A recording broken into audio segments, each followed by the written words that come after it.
Hi guys! So, it's me, Rose Ibib, at your service. So, ayan guys. So, for today's video is isi-share ko sa inyo kung paano magkaroon ng supporter sa Bigo Live. 2 months na po ako na nagla-live, pero may pera.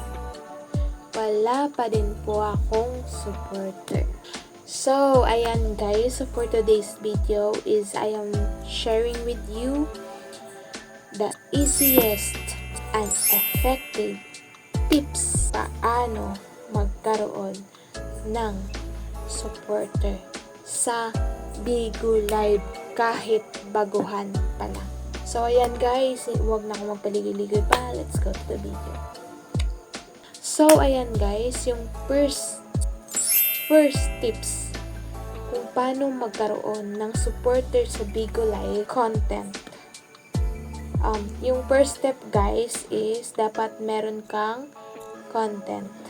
Meron kang, for example, yung content na kantahan, sayawan, comedy, or kung di ba nasabi ko sa inyo yung maritesan, pwede din yung maritesan content. Yung parang you entertained your viewers, balik-balikan kasi yung live mo, ganun yun. Kaya you need to have a content. Hindi yung parang tinututukan mo na lang yung camera na kung sino yung dumadaan, hindi mo ini-entertain. Bahala na kung dumaan lang sila, at least na-entertain mo sila. Mafe-feel din nila na na-entertain sila.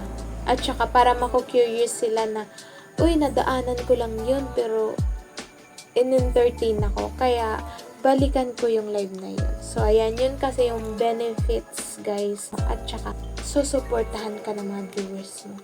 Huwag mong i-judge yung hindi pa mataas na level na account sa Bigo. Huwag mong i-judge kasi magiging malakas din yan someday. Yun kasing yung supporter ko guys, from the start, mahina talaga siya din.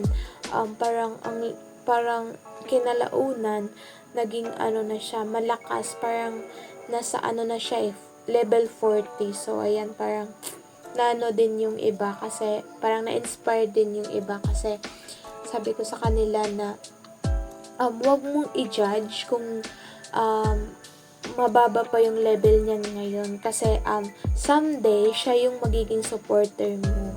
Ikaw yung magiging main host niya. Kaya never judge, just entertain yung mga viewers mo para balik-balikan yung live mo. The next tips, you need to have a setup. For example, you have a microphone condenser. Advice ko sa inyo guys, kung bibili kayo ng microphone condenser, yung set, kasi pag microphone condenser lang, microphone lang talaga yung parang pag magtatanong ka kung saan mo bilhin, microphone lang talaga yung masasuggest nila kasi yung sinabi mo, microphone lang. Mas maganda yung set. Meron na yung parang stand ng microphone, meron na yung parang denoise ba? Meron na yung parang mga sound effects sa sound card. Yung merong sound card guys, maganda yun.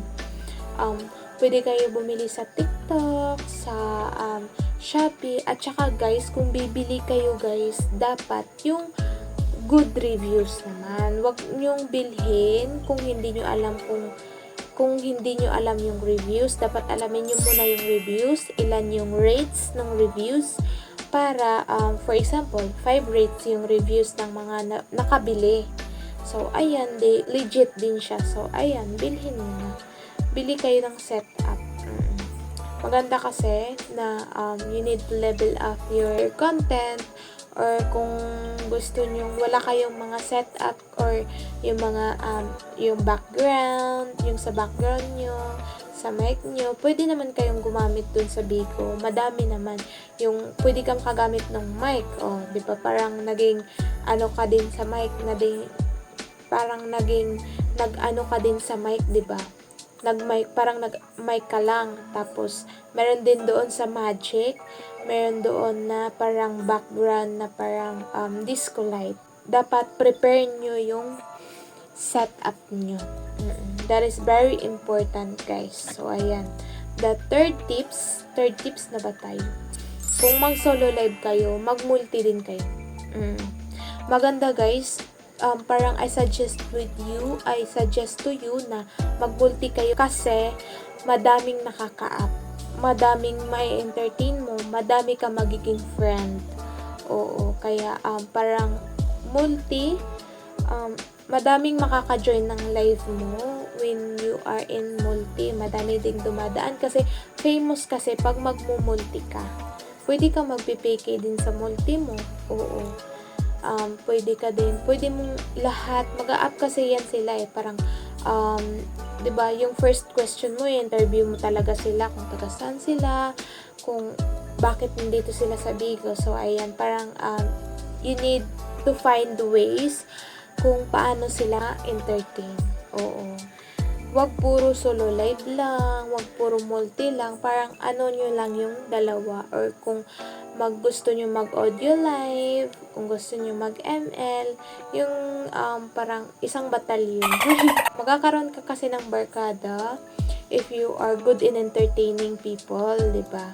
Magkakaroon ka mabilis ng friend if you are entertaining them when they are in your life. Kaya maganda talaga pag i-entertain mo kasi madaming benefits. Magiging, for example, magiging supporter din nyo siya pag magpipiki kayo, di ba? Ang ganda nun, madami kayong friend, madami kang friend na pumunta sa PK mo kasi nga, you entertain them. At saka parang nakuha nyo yung lasa nila. At na-entertain din sila. Kaya, ayun, maganda kung i-ano-ano nyo lang yung parang mag-solo live kayo, then minsan mag-multi din kayo, then if you really wanted to mag-audio live, then mag-audio live kayo. Huwag yung palagiin na parang palagi na lang mag-multi, parang palagi na lang sa solo live. Basta kung ano yung napasok sa isipan nyo na strategies kung paano sila i-entertain. The fourth tips or the last tips that I'm going to share with you guys is look sa mga famous broadcaster on Bigo Live or sa mga live streamer on Bigo Live. For example, si Janine. Janine is a famous kasi grabe siya guys, pag magpipiki siya, taga-ibang bansa yung kapiki niya, and then palagi siyang nananalo guys kasi meron siyang parang mga a lot of supporters, and then kada PK niya guys, 1M, grabe, siya talaga yung top 1 sa Bigo Live. Hanapan nyo yun ng magiging parang mag-i-encourage sa inyo kung paano kayo magkaroon ng supporters. Gawin nyo yung parang strategies. Tingnan nyo yung kung ano yung strategies niya. Hindi ko naman sinabi sa inyo na gayahin nyo. Yung sinabi ko sa inyo, kung ano yung strategies na makukuha nyo, or kung ano yung strategies kung paano nyo ma-entertain yung mga viewers nyo na para in the future magiging supporter nyo. So, ayan guys, I hope nakatulong ako sa mga katanungan nyo dyan. And then, I am here naman guys to help you, all of you, when it comes to Bigo. Kasi, I'm a broadcaster, a live streamer in Bigo. Kung ano yung mga katanungan nyo guys, ilagay nyo lang sa comment section down below. Kasi, for my next vlog, mag-answer na naman ako ulit ng Q&A. Magko-Q&A na naman ako about Bigo Live. Oo. So, kasi madami ng katanungan sila So, ayun.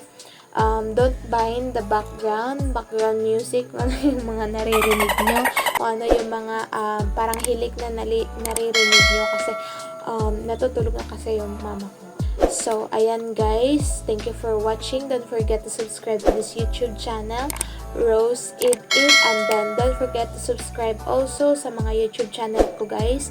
I will listed all of that in my description box para makita nyo, at saka sa mga other videos ko about Bigos, ilalagay ko lang sa description box para makita nyo, and then i-click nyo lang yung link para makita nyo yung video. So, ayan guys, thank you for watching. See you in my next video. Bye-bye!